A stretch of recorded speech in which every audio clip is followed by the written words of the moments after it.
Paano kung bigla kang naging milyonaryo? Isang ordinaryong Lunes ng umaga, gigising ka para pumasok sa trabaho. Pero bago ka pa makabangon ng kama, may madidiscover kang isang bagay na tuluyang magpapabago ng buhay mo. Hindi promotion, hindi bonus, hindi 13 month, kundi 100 milyong piso sa bank account mo. Walang warning, walang explanation, bigla na lang nandyan. Ang tanong, anong mga gagawin mo? Lunes ng umaga, 6:00 pa lang. Pero ramdam mo na agad yung bigat ng katawan mo. Yung tipong kakapikit mo pa lang yata kagabi pero kailangan mo na ulit bumangon. Tumunog yung alarm mo. Once, twice, tapos pangatlong beses, pinatay mo na. Tumingin ka sa kisame at sa isip mo, Monday na naman. Kailangan mo na naman pumasok, kailangan mo na naman makipagsiksikan sa traffic, kailangan mo na naman ngumiti kahit pagod ka, kailangan mo na naman magtrabaho habang iniisip kung kasya pa ba yung pera mo hanggang sahod. Tapos bigla mong naalala, malapit na ang sahuran, kaya kinuha mo yung cellphone mo, binuksan mo yung banking app. Hindi dahil excited ka, kundi dahil gusto mo lang malaman kung magkano na lang ang natitira. Loading, loading, tapos lumabas yung balance at bigla kang napaupo. Akala mo mali lang yung basa mo, tinignan mo ulit. 100 milyong piso. Tumigil ka, hindi ka kumurap. Tapos ni-refresh mo, kinlose mo na rin yung app, baka glitch lang. Pero nandyan pa rin, 100 million pesos. Hindi 100,000, hindi 1 million, 100 million. Biglang bumilis yung tibok ng puso mo. Napatingin ka sa paligid ng kwarto mo. Parang may kamera, parang prank, parang may lalabas bigla at sasabihing, surprise! Pero wala, tahimik lang ang kwarto mo. Ikaw lang, yung cellphone mo, at yung bank account mong biglang naging pang milyonaryo. Bigla mong naalala, may trabaho ka pa nga pala. May meeting ka mamaya, may deadlines, may emails, may boss, may mga task na hindi mo pa natatapos. Pero ngayon, habang hawak mo yung cellphone mo, napaisip ka, papasok pa ba ako? Kasi sa totoo lang, kung may 100 milyong piso ka na, kailangan mo pa bang mag-login? Kailangan mo pa bang maghintay ng sahod? Kailangan mo pa bang magpaalam para mag-leave? Kailangan mo pa bang magtiis sa traffic, sa stress, sa overtime, sa mga taong hindi marunong mag-reply pero biglang urgent ang kailangan?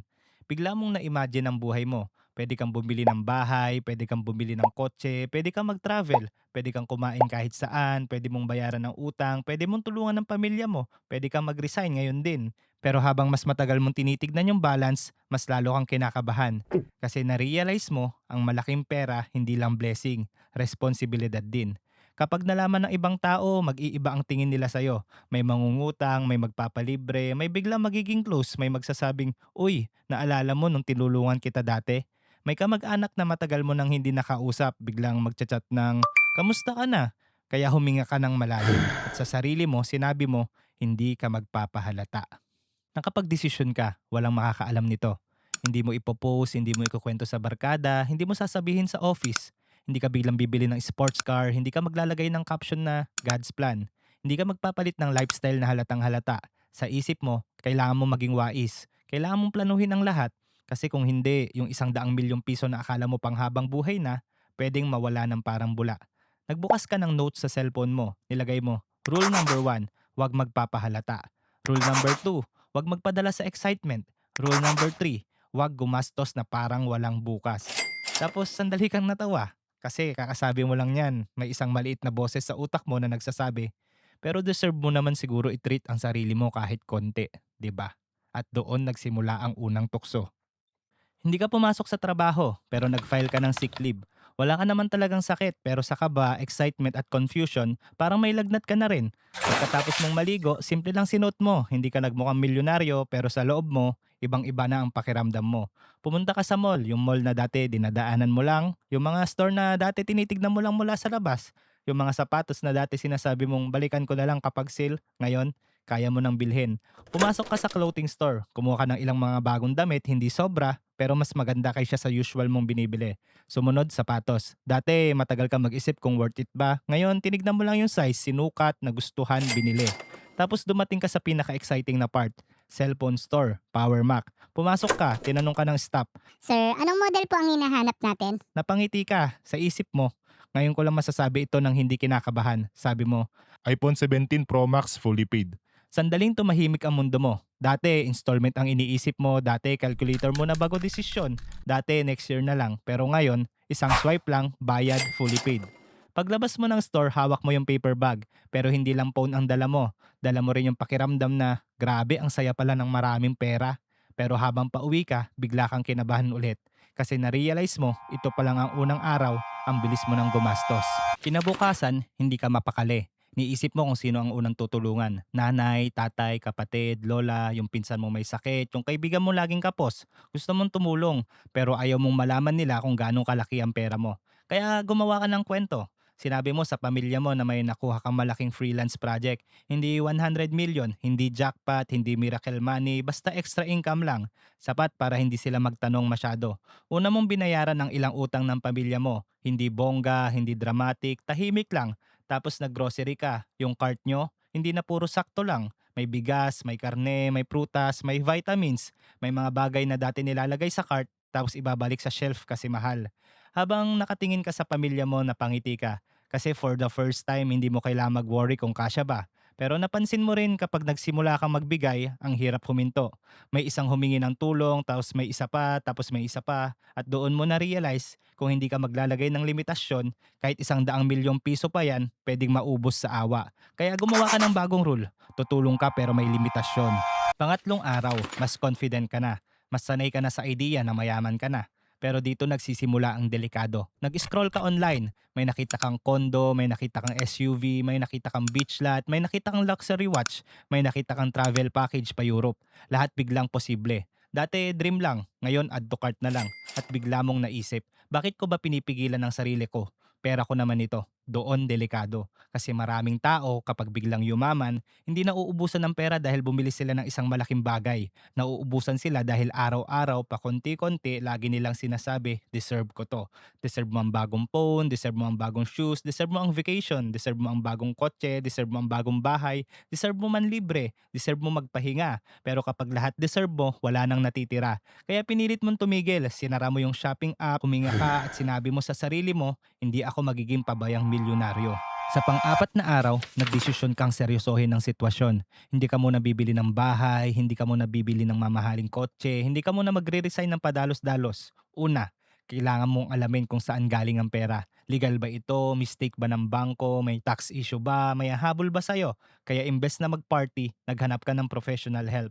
Lawyer, accountant, financial advisor, hindi para ipagyabang ang pera, kundi para protektahan ito. Doon mo na-realize ang pagiging milyonaryo, hindi pala puro spending. Maraming paperwork, maraming decisions, maraming risk. Kailangan mo isipin ng tax, bank limits, investment, security, estate planning, insurance, at higit sa lahat, sino ang pwedeng pagkatiwalaan. Sa unang pagkakataon, hindi ka na lang nangangarap yumaman. Pinag-aaralan mo na kung paano manatiling mayaman. Biyernes, isang linggo na mula na makita mo yung 100 million. At hanggang ngayon, hindi pa rin alam ng mga office mate mo. Nag-login ka sa work, same messages, same tasks, same meetings, pero ikaw, hindi na same person. Dati, takot ka mawalan ng trabaho, ngayon, takot kang gumawa ng maling desisyon. Habang nasa meeting, nakikinig ka sa mga usapan, deadlines, report, follow-ups, revisions. Bigla mong tinanong ang sarili mo, ginagawa ko pa ba ito dahil kailangan ko? O dahil natatakot akong bitawan yung dating buhay ko? Kasi minsan, kahit may freedom ka na, nakakatakot pa rin gamitin. Nakakatakot mag-resign, nakakatakot magpahinga, nakakatakot magsimula ulit. Kaya hindi ka muna nag-resign pero nagplano ka. Sabi mo sa sarili mo, hindi ako aalis dahil kaya ko na, aalis ako kapag ready na ako. Gumawa ka ng timeline, 1 buwan. Tapusin ang responsibilities, ayusin ang finances, mag-isip ng business or investment, magpahinga at pagkatapos, saka ka magdedesisyon. Hindi emotional, hindi impulsive, kundi wais. Lumipas ang 1 buwan, hindi ka na kasi excited tulad nung unang araw. Mas tahimik ka na, mas maingat, may separate accounts ka na. May emergency fund, may investment, may budget, may limit ang monthly spending, may fund para sa family, may fund para sa sarili mo. At may malaking portion na hindi mo ginagalaw. Bumili ka ng ilang bagay, pero hindi ka nagpadala na marami kang pera. Tinulungan mo ang pamilya mo, pero hindi mo pa rin sinasabi sa kanila. Nag-enjoy ka, pero hindi ka nagpakalunod sa luho. At doon mo na-realize ang pinaka-importanting lesson. Ang tunay na tanong pala, hindi ano ang bibilihin mo kapag may 100 milyong piso ka na. Ang totoong tanong, anong tao ka kapag hindi ka na desperado sa pera? Mas magiging mabait ka ba? Mas magiging mayabang? Mas magiging tahimik? Mas magiging generous? O mas magiging careless? Kasi ang pera, hindi lang bumibili ng gamit. Pinapakita rin nito kung sino ka talaga. Isang gabi, nakaupo ka sa kwarto mo. Hawak mo ulit yung phone mo. Binuksan mo yung banking app, nandyan pa rin ang pera. Pero iba na ang pakiramdam mo ngayon. Noong unang araw, akala mo sagot na ito sa lahat ng problema mo. Pero ngayon, alam mo na. Solusyon nito sa maraming bagay pero hindi sa lahat. Hindi nito automatic na bibilhin ng peace of mind, hindi nito automatic na aayusin ng relasyon, hindi nito automatic na gagawin kang masaya araw-araw. Pero bibigyan ka nito ng choice. Choice na hindi mabuhay paycheck to paycheck, choice na tulungan ng pamilya mo, choice na magpahinga, choice na mag-aral, choice na magsimula ulit. Choice na pwede kang mamili ng buhay na gusto mo at siguro yun ang tunay na value ng 100 milyong piso. Hindi lang yung dami ng mabibili mo, kundi yung freedom na pwede mong piliin ang klase ng buhay na gusto mo. Kaya kung isang araw bigla kang magising at makita mong may 100 milyong piso ka sa bank account mo, huwag kang magmadali, huwag kang magpapahalata, huwag kang magpapadala sa excitement at higit sa lahat, huwag mong kalimutan kung sino ka bago dumating ang pera. Kasi ang pera, pwedeng mabago ang buhay mo. Pero ikaw pa rin ang magdidesisyon kung sisirain ka nito o ililigtas ka nito. Ikaw, kung bigla ka nagkaroon ng 100 milyong piso, papasok ka pa rin ba sa trabaho?